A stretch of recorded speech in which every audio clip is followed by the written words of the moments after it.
Okay, Mama.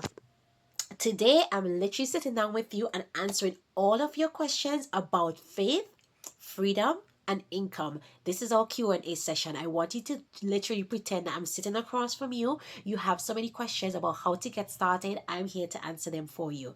Let's get into some of the common questions that I get, and I'm going to share with you how I answer them and how I'm going to support you to be able to create the life that God is calling you to create as a Christian mama. Questions that are coming with you today, right? I'm not like making them up or anything. These are questions that literally came to me from my community, from my DMs. Some of them come from ChatGPT as well, the market research they do as well. So we're taking them all into consideration. And I just thought, let's just do a laid back video today where I'm just literally just answering your question, being your bestie, and basically just helping you through this journey of what God has called you to do. Remember, we have 2 more months before the end of this year, guys. We have, listen, more than ever is where we need urgency in doing the things that God has called us to do. Time is going by so fast. We're going to be in 2026 in no time. I can't believe how fast I'm getting to the age of 40. I think I have 2 more years, but time is going. My 30s are coming to an end in the next 2 years, right? And I don't know if you feel the same way, but 40 could feel like a big number. So let us get started with you creating that life that you want to live right now. You may be in your 40s already, but it's never too late. Let's get started with these questions.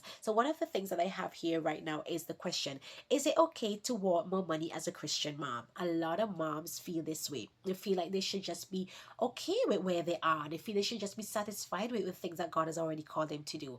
And don't get me wrong, feeling content is important. Paul says that in the New Testament, right? He said, I am content in all things, but yet he still works towards a prize. We still have to be content. This is the thing about life. There's a duality about life. We need to be contented where we are, meaning that we do not have any fear, any shame, any guilt, any worry about where we are. We are happy where we are. When you find that contentment where you are, but you still have a place where you want to be, and you're making moves, making action, walking in faith towards that place, and that is what God wants us to do. It's the same way. We know that there's a heaven. We know that we are living life on earth. It doesn't mean that we just sit and wait for a time to go to heaven to live our lives. We have a life here right now.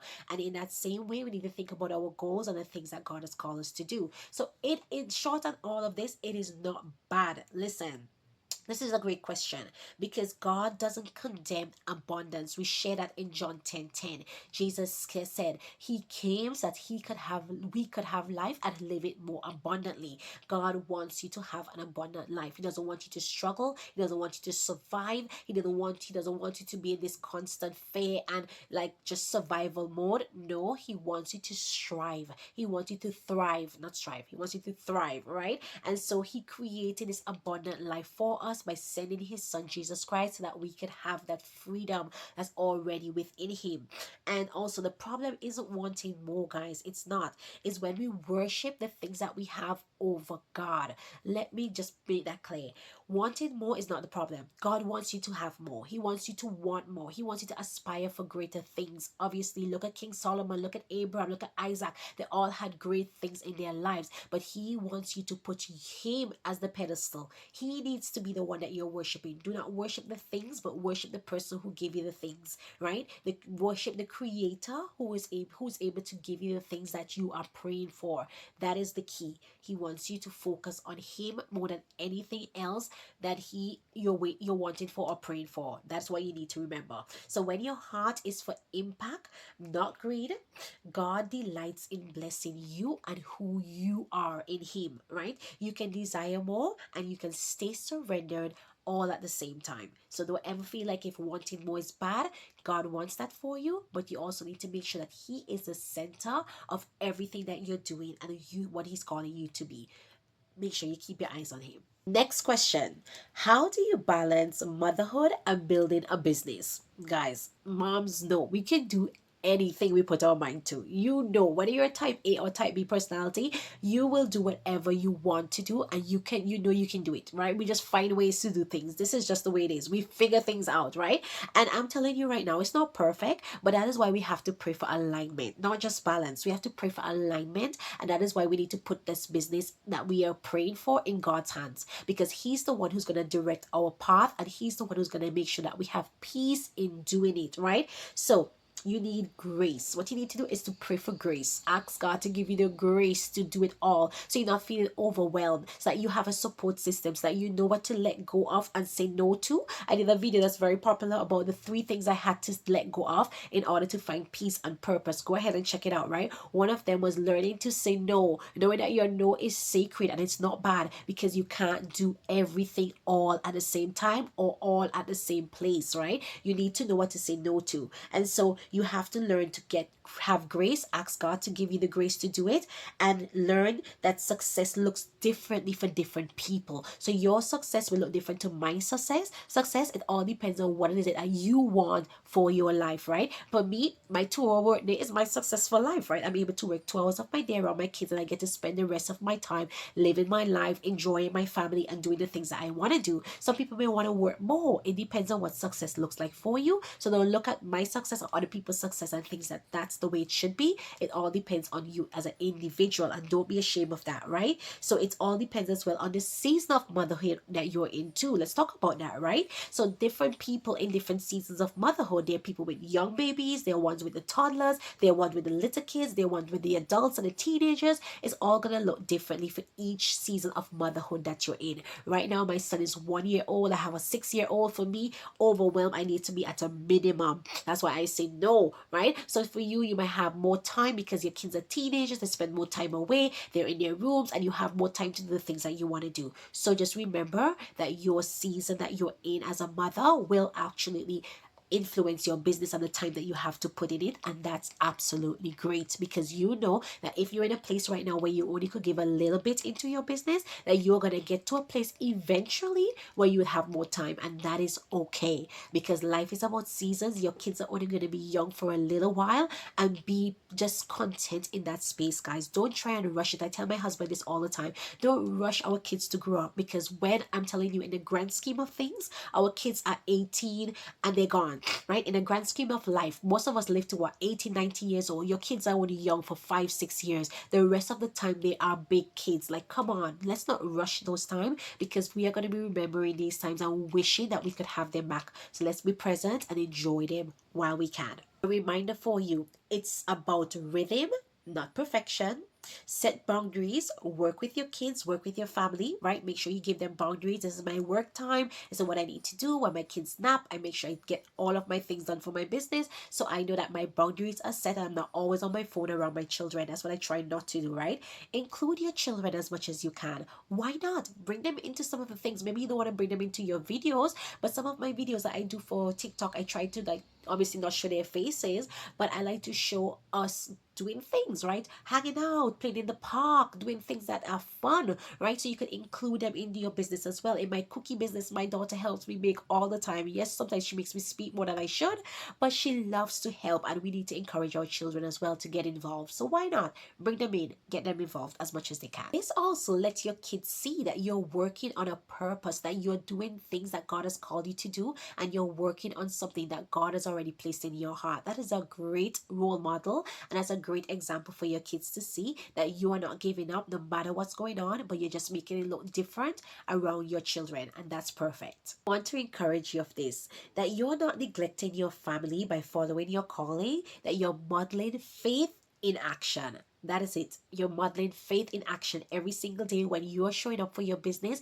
even as your mom. And they're gonna see that, and they're gonna commend you for it. Trust me. Next popular question. How can I build an online business if I'm not tech savvy? So many of us overthink this whole tech thing, that we think, okay, technology is just this big bad thing that we can't figure out. Girl, you could figure out anything. You are a smart woman, and let me tell you something. If I can do it, you can do it. All you need to do is press record on your phone and upload it to a app on social media or on your phone.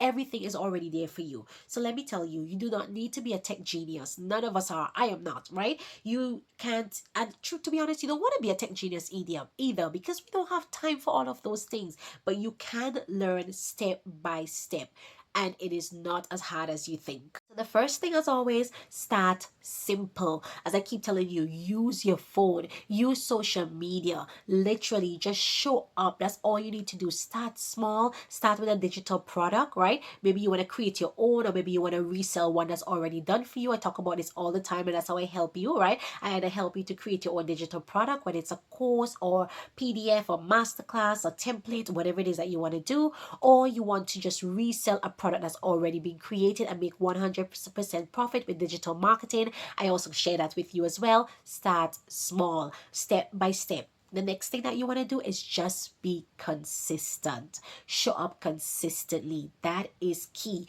That is the biggest step that a lot of people miss. Consistency is key. Show up as much as you can. If it's daily or one every other day, or maybe twice a week, show up consistently. And consistently doesn't mean every day. Let me just point that out. It doesn't mean every day. Because, for example, I do my YouTube videos, I do 2 videos a week. It's not every day, right? So you just need to find your rhythm and be consistent with that. I promise you that God will send you the right resources and the right help when you need it. He always does. He makes that path straight for you because He sees your obedience and your faith in action.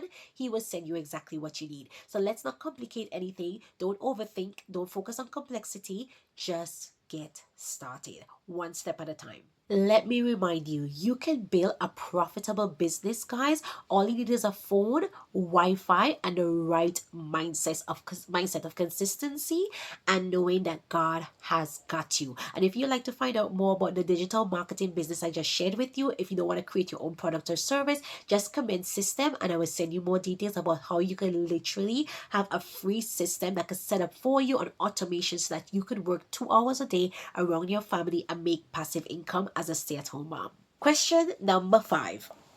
How do I keep my faith strong when things feel slow or hard? How? Ah, that's a big question, right? And I love to just translate that in every area of our life. Your business is no different. How do you keep the faith when your marriage feels tough? How do you keep the faith when you're parenting and your children are acted up? How do you keep the faith when you and your sister fell out or you and your mom fell out? Like, how do you keep the faith when your finances are rough? It's the same exact way. Like, life is going to give you dips, it's going to throw you challenges, but you have to keep the faith grounded on your relationship with God, your scriptures, guys, reading the word, knowing that you trust God and He is working everything out for your good.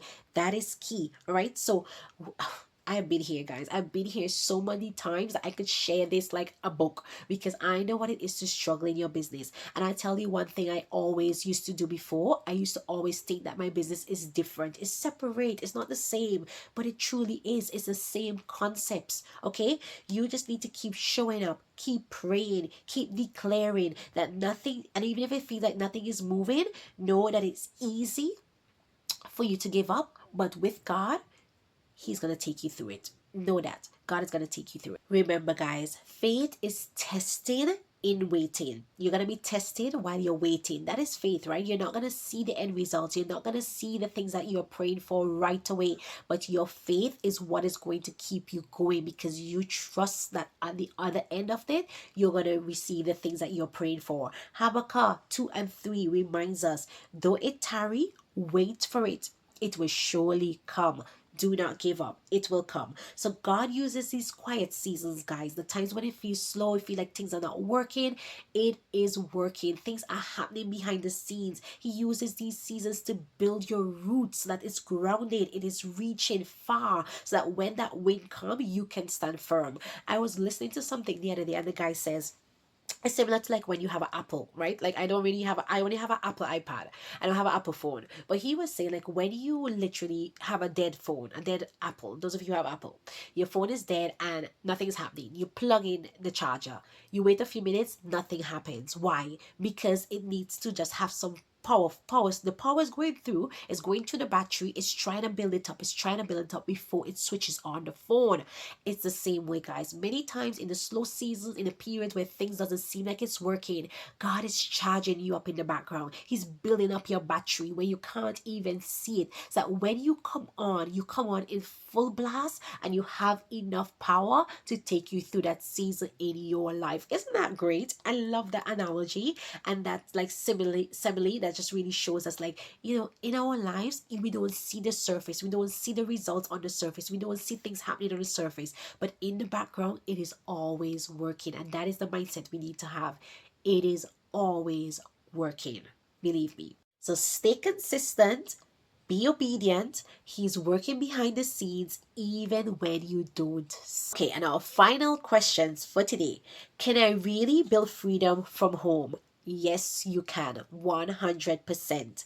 I am living proof of this. I may not be making my six figures just yet, but I'm living proof that you literally can create passive income. You can be that present mom, and you can build a life and a business in the way that feels in alignment with you, and you feel so happy, so peaceful, so fulfilled, so purpose driven every single day of your life. That is it, right? It is possible. Not because I'm special, guys, and I'm still working towards my goals, but because I continue to surrender this business to God. Even when I like mess up, and I do my own things, I come back. I come back like a child. God, please forgive me. I am ready to give this to you. Not my own will, Lord, but your will be done, right? Go back, surrender, give it to God each and every moment, right? And you will see that flow. You will see that flow as you do that.